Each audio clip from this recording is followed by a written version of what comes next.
부활은 많은 증거를 가진 역사적 사건입니다. 그러면 또 이런 질문을 할 수 있죠. 2000년 전에 죽으신 그분의 죽음과 부활이 오늘 사는 우리의 구원과 무슨 상관이 있느냐 하는 것입니다. 오늘 그 이야기를 나누려고 합니다. 이 사실을 깨닫기 위해서 우리는 먼저 우리가 죄인임을 깨달아야 합니다. 가령 이런 것이죠. 여기 만약에 한 알만 먹어도 암이 낫는 약이 개발되었다는 뉴스가 전해졌다고 칩시다. 그 뉴스는 어떤 사람에게 의미가 있을까요? 그렇죠. 내가 암에 걸렸다는 사실을 알고 있는 사람입니다. 그 사람에게는 심장 뛰는 소리이며 의미 있는 뉴스일 것입니다. 그러나 내가 암에 걸렸다는 사실을 모르는 사람에게는 그 뉴스는 그저 그런가 보다 정도이지 그다지 큰 의미는 없을 것입니다. 마찬가지로 내가 죄인임을 깨달은 사람은 예수 그리스도의 죽음과 부활이 의미 있게 다가오지만 그렇지 않은 사람에게는 아무리 설명해줘도 받아들이지 못합니다. 그래서 먼저 우리가 죄인임을 깨달아야 합니다. 그런데 많은 분들이 자신이 죄인임을 잘 깨닫지 못합니다. 지나가는 사람에게 당신 죄인이요? 그러면 그래요, 나는 죄인입니다. 이렇게 말할 사람이 어디 있겠습니까? 버럭 화를 내면서 아니 이 사람이 무슨 소리를 하는 거야? 나만큼만 깨끗하게 살아봐. 이렇게 이야기할 것입니다. 뺨이나 얻어맞지 않으면 다행이죠. 저 역시 그랬습니다. 고등학교 때에 교회 본격적으로 나가기 시작했는데요. 근데 담임 목사님께서 설교 중에 항상 귀를 거슬리는 이야기를 하셨습니다. 우리 모두는 죄인입니다 하는 그런 소리였습니다. 여러분 제 얼굴을 보십시오. 얼마나 선량하게 생겼습니까? 저를 아는 친구들이 제 얼굴에 글씨가 써 있다고 하더라고요. 순진무구 이렇게 써 있다고. 제가 얼마나 착했냐면요. 제가 고향이 대전입니다. 근데 요 동네 분위기하고 비슷했어요. 길을 가다 보면 밭이 있었고 딸기밭도 많았습니다. 제가 한 4살쯤이었던 것 같은데요. 아버지와 함께 손을 잡고 길을 가다가 딸기밭이 있는 거예요. 그래서 제가 아버지한테 그랬답니다. 아빠 딸기 먹고 싶어요. 그랬더니 아빠가 야 따먹어라 그랬답니다. 왜냐하면 동네 분들 건 다 아는 사이니까 몇 개 따먹어도 큰 문제가 안 되잖아요. 우리 동네도 그렇던 것처럼. 그런데 제가 뭐라고 하는지 아십니까? 아빠 남의 거잖아요. 그리고 안 먹었답니다. 4살짜리가.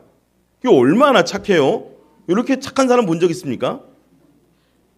그런데 이런 저를 보고 죄인이라고 하니까 기분이 나쁠 수밖에 없지요. 근데요, 제가 나중에 은혜라는 것을 경험하고 나니까 제가 얼마나 큰 죄인인지를 알겠더라고요. 그러면 우리가 왜 죄인인지 한번 설명해 보도록 하겠습니다. 먼저는 우리가 죄인으로 태어났다는 것입니다. 저는 김가성을 가지고 있습니다. 김해 김씨 횡성공파입니다.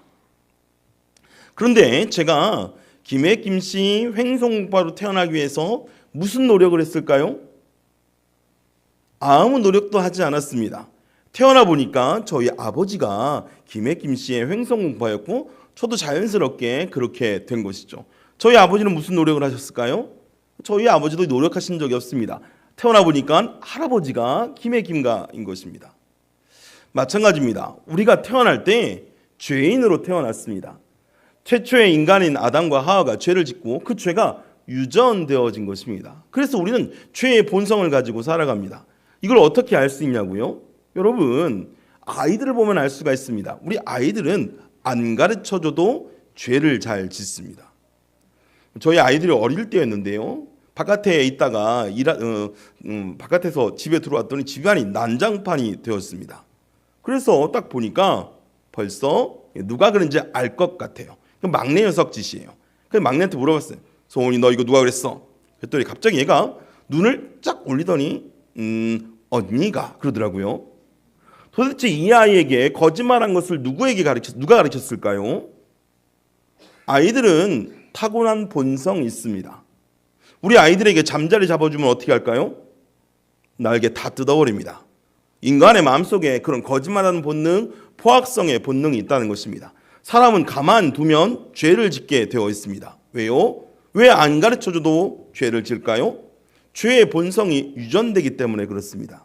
그래서 우리는 가만두면 죄를 짓고 살아갑니다. 또 죄에 대한 개념이 다릅니다. 많은 분들은 이렇게 얘기하죠. 나는 법을 어긴 적이 없는데, 나는 도둑질 하지도 않고, 나는 강도 살인한 적도 없는데 내가 왜 죄이냐? 그런데 여러분, 우리가 이렇게 죄가 없다고 이야기할 때는 내가 법을 어기지 않았다라는 의미입니다. 그런데요, 여러분, 법에는 여러 가지 법이 있지요. 간단하게 실정법이 있습니다. 그 위에 헌법이 있습니다. 그 위에 도덕, 윤리의 법이 있습니다. 우리는 일반적으로 실정법은 어기지 않을지 모르지만 도덕, 윤리의 법을 어길 때가 많이 있지요. 법적으로는 처벌할 수는 없지만 그러나 마음의 양심에, 그리고 다른 사람들이 손가락질 만한 죄를 지었다는 것입니다. 여기서 끝나는 것이 아닙니다. 그 위에 하나님의 법이 있습니다. 하나님의 법은 참으로 놀라워서 하라고 한 것을 하지 않으면 죄이고 하지 말라 한 것을 하면 죄인 것입니다. 그래서 성경에 이르면 마음에 가늠만 하여도 이미 죄이고요, 거짓말해도 죄이고요, 심지어 욕을 해도 죄입니다. 사랑하지 못하면 죄입니다. 어려운 사람이 있는데 도와주지 않으면 그것도 죄입니다. 이렇게 따져보면 우리는 도덕, 윤리에 많은 법을 지었고 하나님의 법으로 보면 더 많은 죄를 지었다는 것입니다. 그런 의미에서 우리는 수많은 죄를 짓고 살아가는 것이죠. 그럼에도 불구하고 우리는 죄인임을 인식하지 못합니다. 왜냐하면 인간에게 죄가 들어오면서 저장장치가 고장이 났습니다. 그래서 우리는 잘한 일, 착한 일은 기억하는데 죄 지은 것은 기억하지 못합니다. 내가 죄 지었다는 사실을 기억하지 못하는 것이죠. 그래서 우리가 선한 존재인 줄 알고 나는 죄 없는 존재인 줄 살아갑니다. 그런데 나중에 하늘나라 가서 하나님께서 요목조목 따지실 때 우리는 큰 낭패를 당하게 될 것입니다.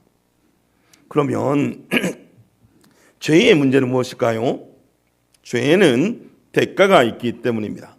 죄를 지으면 대가를 치러야 됩니다. 이것은 세상 법도 똑같지요. 세상에서도 죄를 지으면 벌을 받아야 합니다. 이 땅에서는 죄의 경중을 따라 징역 6개월, 1년, 15년, 무기징역, 사형을 받습니다. 그런데 성경은 아주 간단합니다. 죄의 삭은 사망입니다. 곧 죽음입니다. 지옥이라는 말입니다. 어떤 분은 이렇게 이야기합니다. 좀 가혹한 것 아닙니까? 예, 이렇게 물을 수 있습니다. 그러나 우리가 한두 가지가 아니라 수많은 죄를 지었다는 것, 가중처벌이 이루어지겠지요. 문화마다 죄의 경중이 다르기 때문에 차라리 죽음, 지옥이 더 공평한 것입니다. 그러면 이 죽음, 지옥에서 벗어날 수 있는 길은 무엇일까요? 간단하죠. 죄를 짓지 않아야 합니다. 그런데 이건 불가능합니다. 그렇다면 어떻게 될까요? 죄를 씻어야 합니다. 그러면 어떻게 죄를 씻을 수 있을까요? 이것이 문제입니다. 방법이 없습니다. 죄를 씻기 위하여 착한 일을 많이 해도 소용이 없습니다. 그렇다고 죄가 없어지지는 않는다는 것이죠. 만약에 어떤 사람이 살인을 저질렀습니다. 그리고 먼 나라로 도망을 쳤다고 칩시다. 그리고 그가 전에 살인을 저지른 것이 너무나 후회되어서 착한 일을 많이 하기로 마음먹었습니다. 그래서 어려운 사람을 돕고 죽음 가운데 처한 사람을 구해 주었습니다.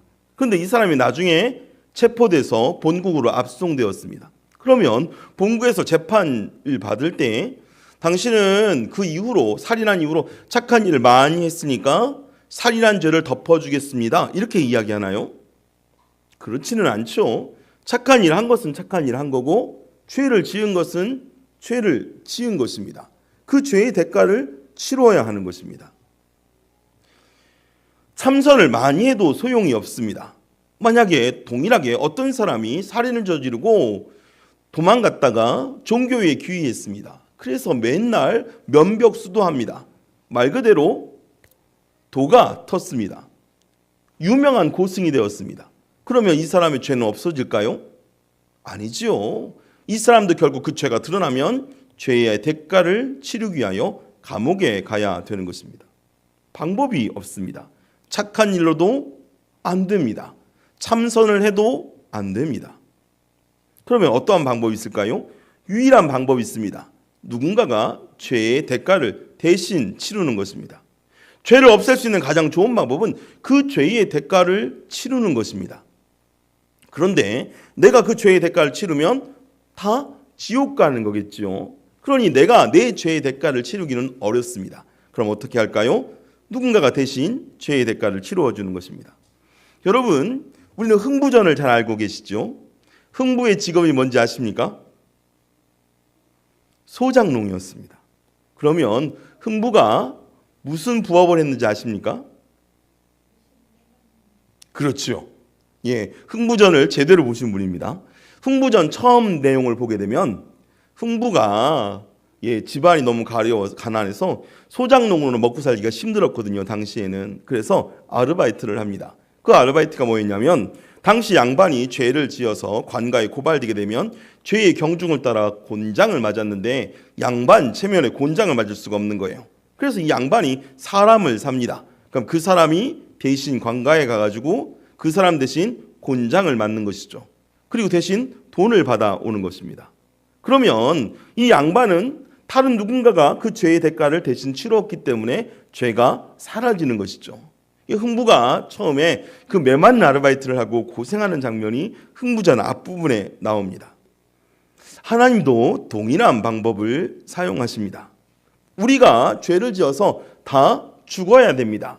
지옥 가야 됩니다. 엄청난 고통을 당해야 됩니다. 그런데 하나님께서 다른 일을 통하여 대신 고통당하게 하십니다. 대신 매맞게 하십니다. 대신 죽게 하십니다. 대신 지옥 끝까지 내려가게 하십니다. 그분이 누구겠습니까? 바로 예수 그리스도이십니다. 그분은 죄가 없는 하나님의 본체셨기 때문에 우리의 죄를 대신하여 대신 짊어질 수 있었던 것이죠. 우리는 다 양 같아서 그릇 행하여 각기 제 길로 갔거늘 여호와께서 우리 무리의 죄악을 그에게 담당시키셨도다. 이 말씀이 그 진리를 이야기하고 있는 것입니다. 우리의 모든 죄악을 예수님께 돌린 것입니다. 예수님께서 우리 대신 죽으신 것입니다. 예수님께서 우리 대신 지옥 끝까지 내려가신 것입니다. 예수님이 쉬운 교수형이나 참수형을 당하지 않고 십자가형을 당하신 이유가 여기에 있습니다. 왜냐하면 십자가형은 당시 인류가 고안한 가장 최악의 형벌 장치였기 때문입니다. 그만큼 고통이 크고 그만큼 수치가 큰 것이 십자가형입니다. 우리의 죄가 너무나 많기 때문에 또 전 인류의 죄를 대신 짊어져야 했기 때문에 예수님께서 십자가 위에서 죽으신 것입니다. 십자가 위에서 우리의 모든 죄를 대신 짊어지고 죄의 대가를 치르셨고 지옥 끝까지 내려가셨던 것입니다. 그리고 놀라운 것은 3일 만에 부활하셨습니다. 이 부활이 왜 필요하냐면 만약에 예수님께서 그대로 계시면 예수님은 자기 죄 때문에 죽은 것이 됩니다.